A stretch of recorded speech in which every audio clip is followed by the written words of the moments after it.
Tomato Sauce Boss here, just checking in real quick to give you that Z Necro guide that I promised. So, without further ado, let's go into it. I don't play the typical meta Z Necro guide that you see out there. I play a little bit differently. It looks like only myself and a gentleman named Solitude, or perhaps a lady, play with this setup on the leaderboards right now. Um, it's very close to a speed setup. It pretty much is a speed setup, but apparently him and I both push this way. Um, and I think there's benefits of it and whatnot. But let me go in and we'll break down the gear one by one first.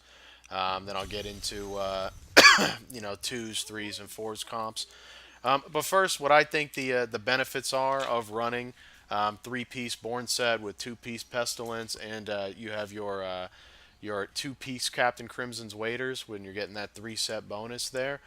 Um, it's extremely tanky with the Esoteric because I use the Esoteric gem. My Barbarian runs Ice Blink. You need to be tanky when you're being a ZDPS character. Simply because dead DPS is no DPS and you feed the entire group. So that's my reasoning of going with, the Esoteric. Um, Now, for this specific gearing setup, you get the maximum possible CDR by gearing through this setup. Little Gaby just yelling in there. You get the maximum possible CDR in this setup. Um, yeah, if we open up our sheet here, you have there it is. Our cooldown reduction is 72.46. You got to roll 8 CDR on gloves. You roll 8 CDR on shoulders, and because you're getting that three-piece Born set, you're getting an additional 10% CDR there. You want to get as high as you can of a CDR roll, the secondary roll, on your Leoric's Crown. I got lucky with a 99%er. You want to roll CDR on your amulet. I also have RCR here because you are using a lot of resource and you want to keep your resource cost a little bit lower since you want to keep your Aguila procced as much as possible. Um, no CDR there. You want to run a Vigilante belt. You're going to get 8% CDR here. The best roll here is probably int, excuse me, int vitality and life percentage. But really anything with 8 CDR there will work. Um, you want to have an Oculus. 85% is the max there, so you want to try to get that as high as possible for the damage circle for your group. Best roll here is probably attack speed and CDR. I can only get CDR on this one, so I went for the highest circle damage and a little bit of extra and the max CDR there. Then you're going to have your Obsidian Ring of the Zodiac, and obviously attack speed, CDR, and RCR. That plays into the theme of the entire spec. Attack speed is going to keep that Zodiac proccing. Your CDR is going to, obviously keep it as high as possible so you can get as many Land of the Deads out as possible. Try to keep 100% Land of the Dead uptime so you're always feeding your Rathma with globes, and your RCR is going to make sure that, while you're spamming your Death Nova, it's going to be a little bit more cost effective for you to keep your Gila procced. So as long as you keep your resource over 90%, which as long as Land of the Dead is up, you'll be able to keep that DR that you're getting from your Aguila there. Again, now we get to the Storm Shield, 8% CDR, Vit life percentage, just to keep that health pool going. I have over 2 million health here without anything. And we'll get into our skills in a second, tell you why I use certain skills over other ones. But again, you need 10 CDR on your Born's Furious Wrath Sword. And the best roll here is obviously going to be attack speed, RCR. If you can get attack speed, RCR, and cooldown on there, more power to you. I didn't really roll too many of them. I probably won't roll any more since the season's almost over. We're going to push a little bit more, but I think I'll be okay with what I have set up here. Now, specific gearing, obviously, again, we are using the three-piece Captain Crimsons. That's going to give you 10 RCR, 10 CDR, and a little bit of extra effective health pool there. You're going to get some life per second and some all resist there. Your Pestilence two-piece, super important every time Land of the Dead's up with your Devour. While you're consuming corpses, you're going to be shooting these Brittle Lance corpse these brittle touch corpse lances at different mobs there, and that's going to proc that 5% crit for your DPS. So let's go through skills real fast. This is how I play it in everything. I never change my skills out. I go Land of the Dead, Frozen Land. That is the bread and butter of the spec. Mixing that with your CDR and your Obsidian Ring. You are keeping that up as much as possible to feed the Rathma DPS globes. Blood Rush potency. You don't want to spam this too much. I use it to travel through the rift, obviously. Or just to, if like a molten bomb's going off or something, to get a little bit more EHP there, or like Orbiter if I realize I'm standing in something like that. You don't want to spam it a lot because you want to keep those Obsidian procs going to your Land of the Dead. Just use it when it's necessary. Corpse Lance Brittle Touch. This is a 5% crit debuff on all the mobs, so you're increasing the crit chance for all mobs to be hit every time your Land of the Dead is up. You also don't want to spam this because you want to be spamming Death Nova Blight. You can manually cast it a little bit, but honestly, I really don't even manually cast it at all anymore.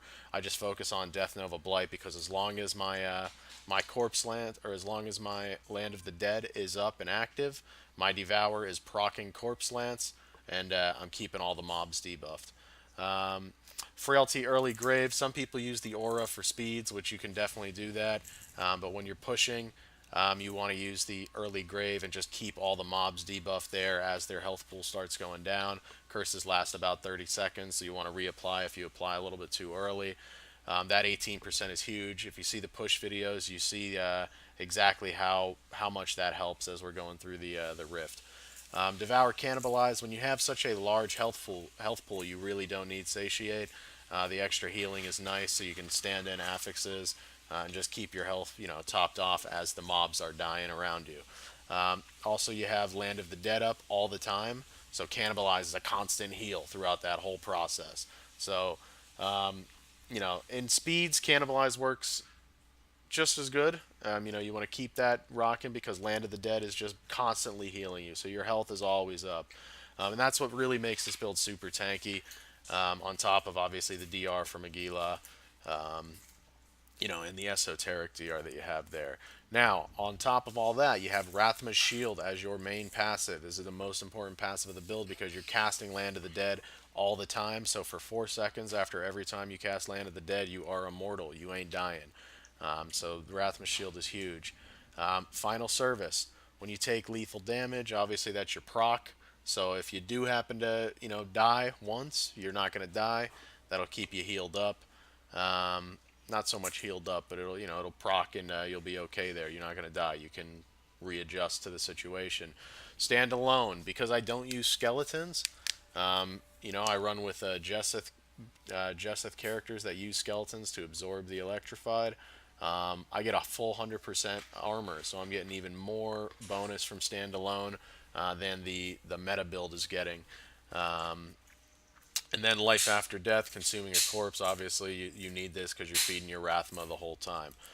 So this build's a lot tankier than the meta build, while at the same time, you're really contributing to the group and making sure that you can push as high as possible. This can definitely push as high as the meta build out there. So in twos, I do want to tell you, you got to switch it up a little bit. You can do this in two ways, right? If you're not max pushing in twos, you can literally just swap out your strong arms for your NEMs. These aren't my my ZDPS strong arm or my ZDPS NEMs, but you can literally just swap out strong arms for NEMs and go about your day because the 30% bonus here is additive.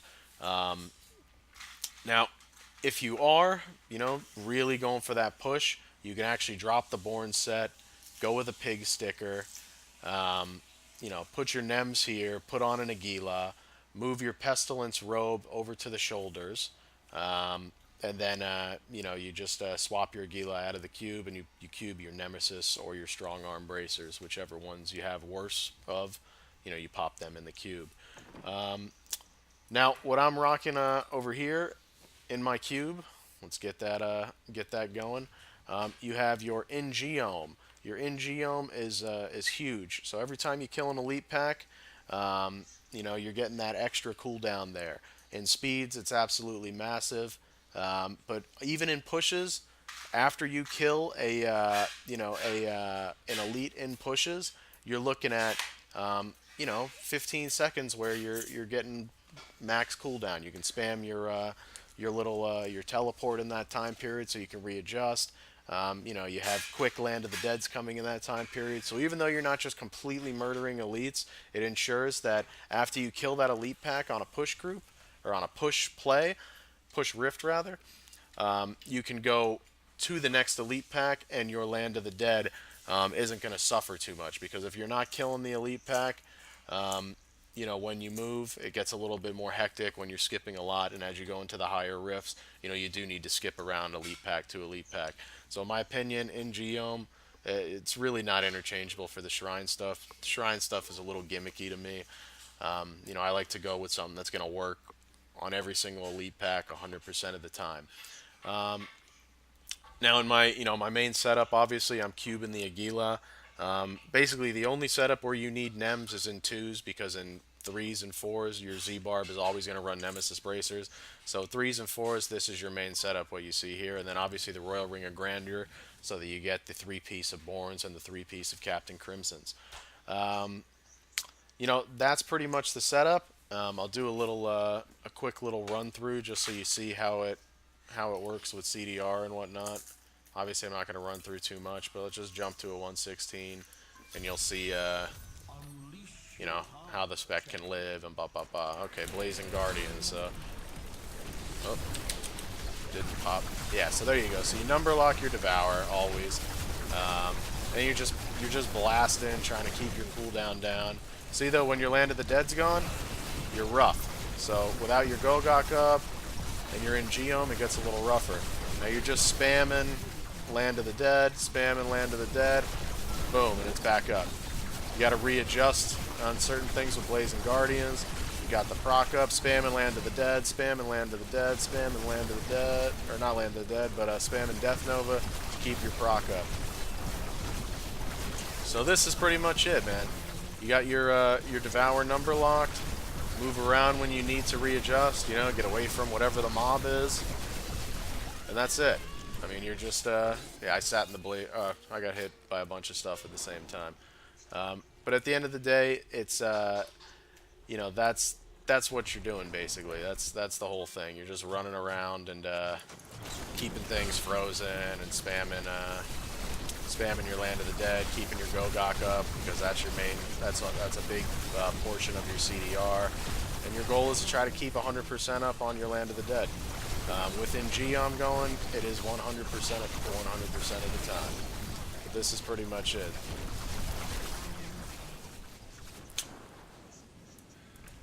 So that's pretty much what you're doing. You're number locking your Devour. You're going through pack to pack. You're really going to skip to elite packs.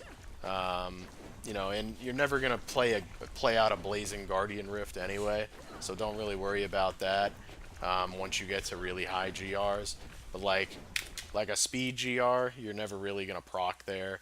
You're going to be okay. So I'll show you, and this is without Ignore Pain. I mean, I shouldn't really proc. Could happen, but we'll see.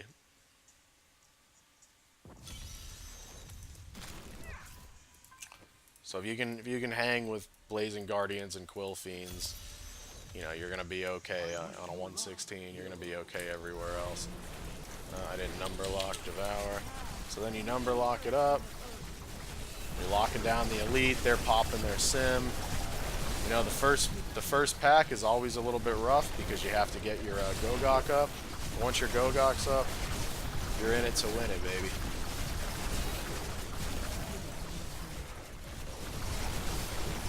So you see, you got like 1 second of downtime there, even with teleporting. We're in a frozen orb, getting mortared right now. So you are very tanky in this setup. Very, very tanky. Woo! We finally proc. So you can see just how tanky the setup is. So that's pretty much it. I wanted to show a little bit of gameplay. You keep your Devour number locked. You know, while your guys are killing stuff, as mobs get a little bit lower, you're popping your curse out. You know, and just trying to keep Land of the Dead up as much as possible. Now, through speeds, you're always going to have your Ngeon proc up. You're going to be flying through them, so 100% is easy even while you're just blasting through the rift. Again, once you get up a little bit higher, you know, you got to stutter step a little bit. You can't sit in every little thing, but you can, you know, you just got to play a little bit intelligently. You're never going to sit in Thunderstorm, Frozen Orb, Mortar, Electrify, you know, all that insanity all at once anyway. You're going to play a little bit smarter. I was just showing the actual tankiness of the build and how much you can sit in. So I hope the Z Necro guide helped you out. I wanted to pop on real quick just to get that out to you because I told you I would do it, and then I recorded one with no sound. But, you know, we got the notes together, and once the notes are together, we can give a decent video. So, if this video helped you out, like us and subscribe on YouTube. You know, jump into our Twitch. It's twitch.tv/tomato saucin. So tomato saucin. That'll be linked in the video. Thank you so much for watching. Have a good day.